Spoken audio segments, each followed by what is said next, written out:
Welcome back to another What's for Dinner video. Today I have some easy, delicious, and budget-friendly copycat recipes for you. I'm so excited to share these. If you're new, my name's Amanda, and I do food content like this. So if you enjoy recipes and meal ideas, definitely make sure you join my YouTube family and hit that subscribe button. But let's get into these recipes. So first up, we have KFC Bowls. Now, I have seen so many people make these, so I was excited to make them myself. I've just got some popcorn chicken here, and I'm just going to fry that in the air fryer, or would you really call that frying? I guess not technically air frying it. And I'm just going to cook it at 400 degrees for about 8 minutes, and then I shake the basket and cook it a little longer. I feel like a lot of that air frying is a little trial and error.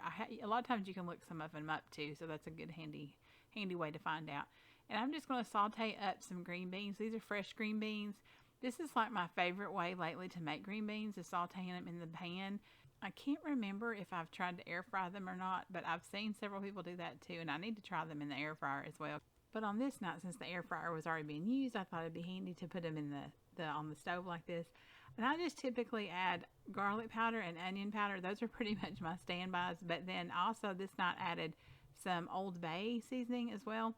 And I vary this. Sometimes you really can just do whatever seasonings you like. There's so many different things you could do with different seasonings for vegetables. So whatever, your favorite seasoning is. But I just cover these for a little bit and let them cook for a little bit. And then we'll get back to them when they kind of have gotten good and seared in there and stuff.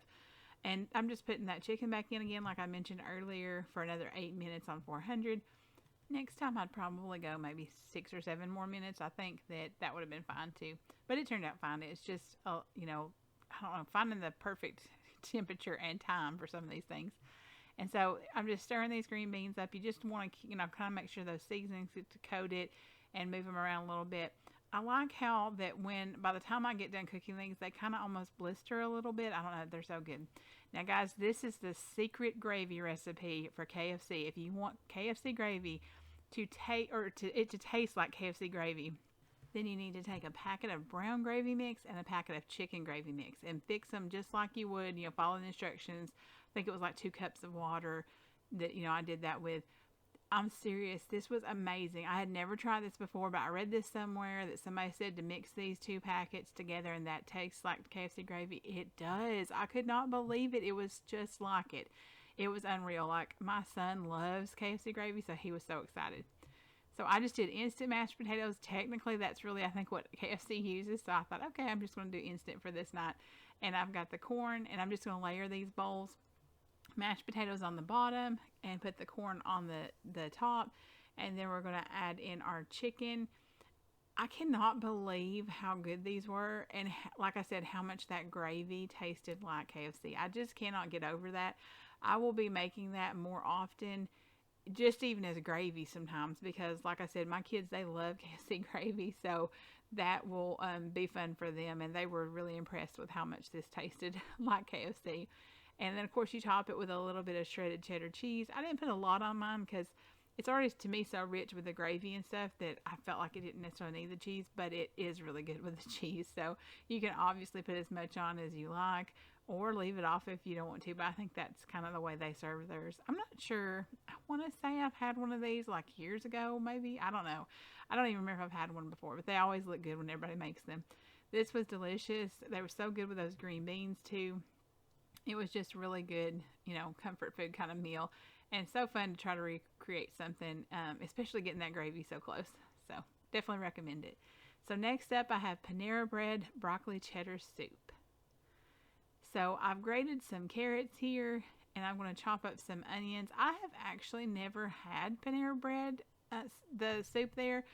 I haven't had Panera Bread in a long time, like years, but I used to like it a lot. A lot of their foods are really high in sodium, and since I watch my salt, it's hard for me to eat there. But do y'all have any favorites from Panera Bread? Do you like Panera Bread? Have you tried their broccoli cheddar soup before? It's apparently very good, since I see so many copycat recipes for it. But this was really good. So, and I'm just chopping up some broccoli. It uses a whole bag, a 12-ounce bag of broccoli florets. And you can chop it kind of as roughly, finely as you want. The instructions on the soup actually mentioned about using an immersion blender if you wanted to make it smooth, but I didn't want to do that. So I like to keep those pieces of broccoli in there for me. And I'm just using my cheese shredder again. I love that thing. It's so fun to shred cheese in it. And that's going to go in here later. Because, when you hand shred cheese, it melts better in things like this. So I do recommend doing that. So I'm just going to saute these onions up. And then once you get those kind of softened, you're going to add more butter in. And we're actually going to add some flour to that to kind of make that roux up. And cook that for a minute or two just to get that, flour taste out of it. And then we're going to add just a little bit of chicken broth, about half your chicken broth, and kind of let that thicken up. I've actually never done that method before, but it worked really well. I feel like it almost worked better to do that than to pour all the liquid in at one time. And so I pour the rest of the chicken broth in, and then the half and half I used. You could also probably use heavy cream, either one of those, maybe whole milk too might work. And then I'm adding my carrots in. I got a little worried here because it almost seemed like it was going to turn it a little like orangey, almost pinkish looking, but it was fine at the end. And then I've got my broccoli going in here. The other thing that I noticed when I stirred all this up was that it was actually quite thick. And the recipe mentioned, if you wanted it thinner, you could, go ahead and add more liquid. And I almost did, but I thought, well, let me cook it for a little bit first. And it's like, I guess the liquid releases probably from the broccoli. And so it actually had more liquid after it cooked for a little bit. And then you can cook it to your, like how done you like your broccoli. If you want it super soft, you might want to cook it a little longer. And then you're just going to add the shredded cheese in kind of by handfuls, letting it melt each time after each handful until it fully melts and comes together. And this really was very good. When I was a kid, my mom used to make that, like I think it was probably the Campbell's cream of broccoli soup. Or maybe, I don't know if it was broccoli cheddar, I don't remember. But it kind of reminded me of that, only like a much more better tasting than canned, obviously, but it kind of took me back to when I used to eat that as a kid. So we really enjoyed this. It was so good. So next up is a Red Lobster meal I'm kind of trying to recreate, and I made Cheddar Bay biscuits homemade for the first time. Now this is just what I got from Sam's. It's flounder that they sell. It's already breaded, and I did that in the air fryer. It turns out so good in the air fryer, y'all. I did it in the oven before we got an air fryer, and it just is not the same. Because I just don't like to, I don't like frying things a whole lot, but so I use the air fryer for this, and it's perfect. Because I don't know about y'all, but when I go to Red Lobster, a lot of times I do get their flounder, and my favorite thing at Red Lobster is their Caesar salad and the Cheddar Bay biscuits. And a lot of times I would get the flounder and then a baked potato with butter and sour cream. So that's kind of what I wanted to recreate this night, and it worked out really well.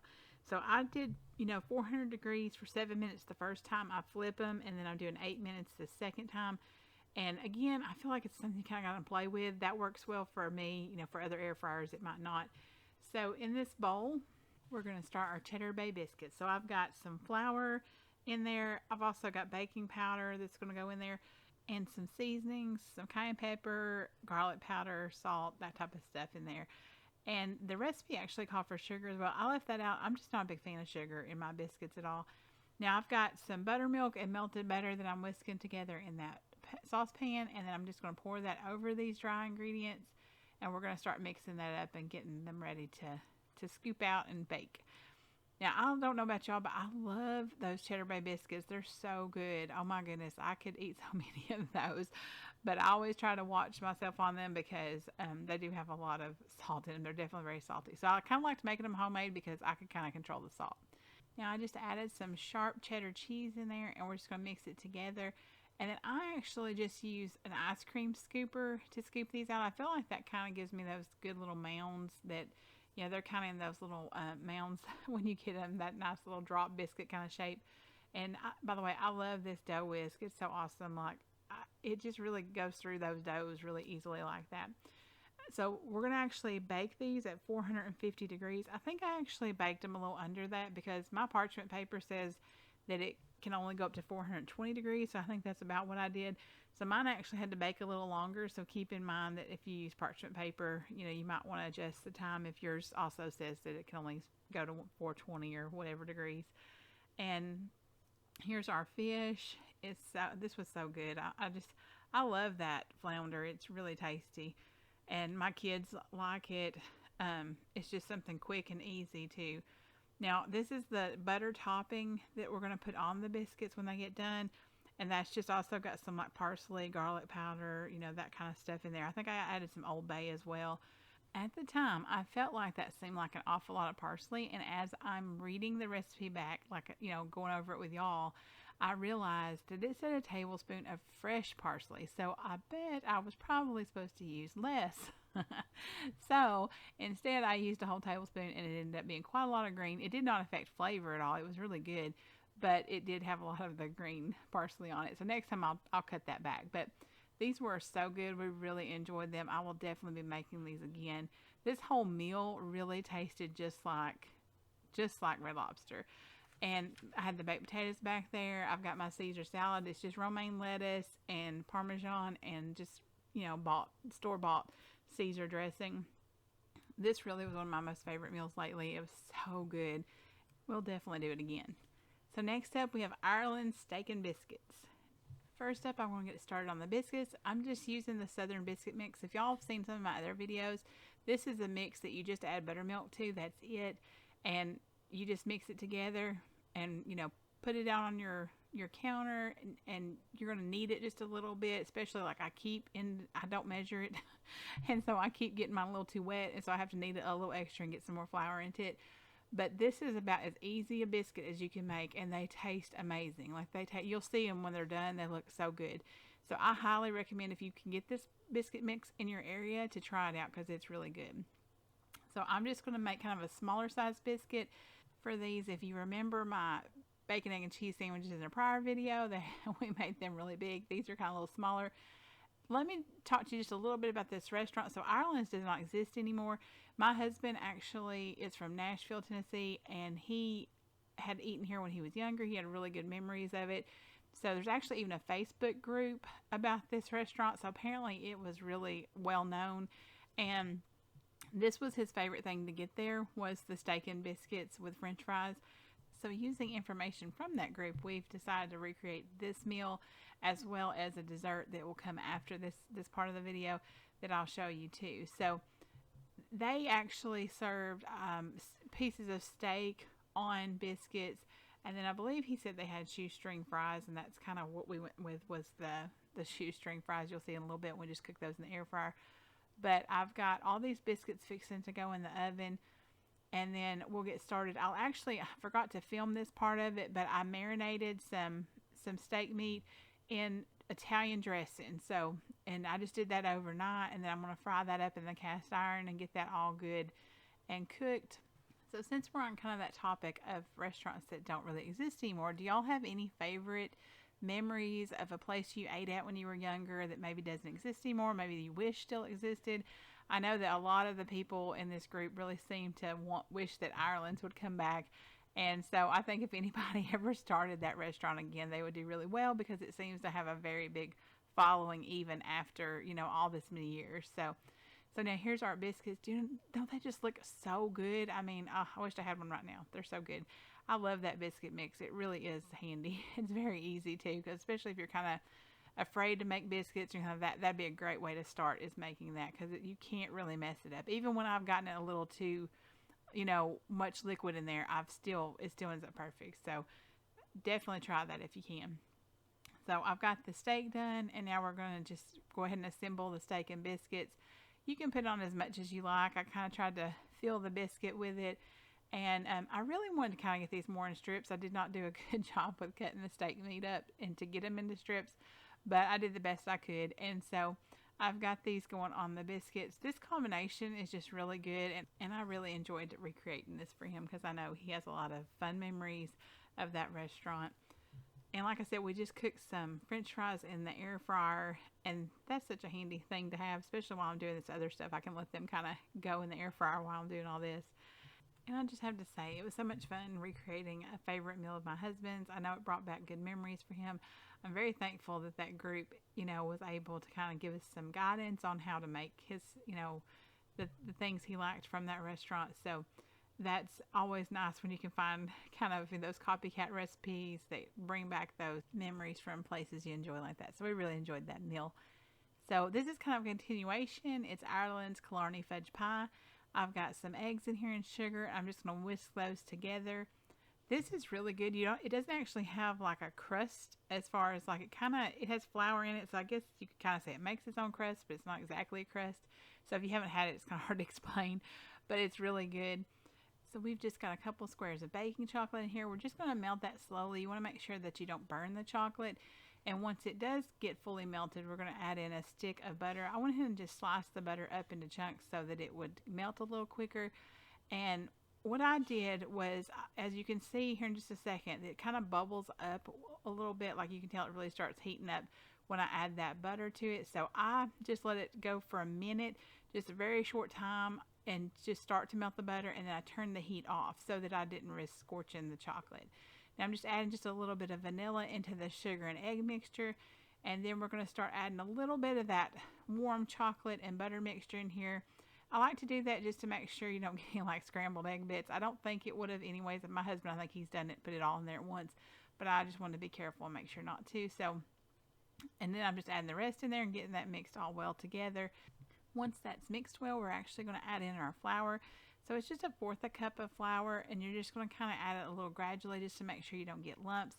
So I just kind of do that a little bit at a time, whisk really well, a little bit more, and so on until I get that completely done. Now once this gets all mixed together, we're going to bake it in a 350-degree oven for about 20 to 25 minutes. We started out with 20 minutes, and then it still wasn't done. It was still kind of jiggly in the middle. And then we went ahead and cooked another 5 minutes. So just kind of watch it. Ovens vary, so you definitely want to keep an eye on it and check it as you need to, just to make sure you don't over bake it. And so I'm getting this kind of spread into this pan. And like I said, you don't really have like a crust per se, but it does kind of set up to where you can cut slices and stuff. It's really good. And to me, it's not overly sweet either, which is kind of nice. It's not just a super outrageously sweet dessert. So here it is done. You can see I'm kind of shaking it to show you that there's no jiggle to the middle anymore. And here's a piece of it. Does that not look so yummy? Just so chocolatey and good. And with that ice cream on top too, it's delicious. So I highly recommend this recipe. Thank y'all for joining me today. If you've enjoyed these copycat recipes, I'd appreciate if you'd give me a thumbs up. I do all kinds of yummy food content, so if you haven't already, I'd love it if you'd join my YouTube family. I hope you have a great and blessed day, and I'll see you in the next one.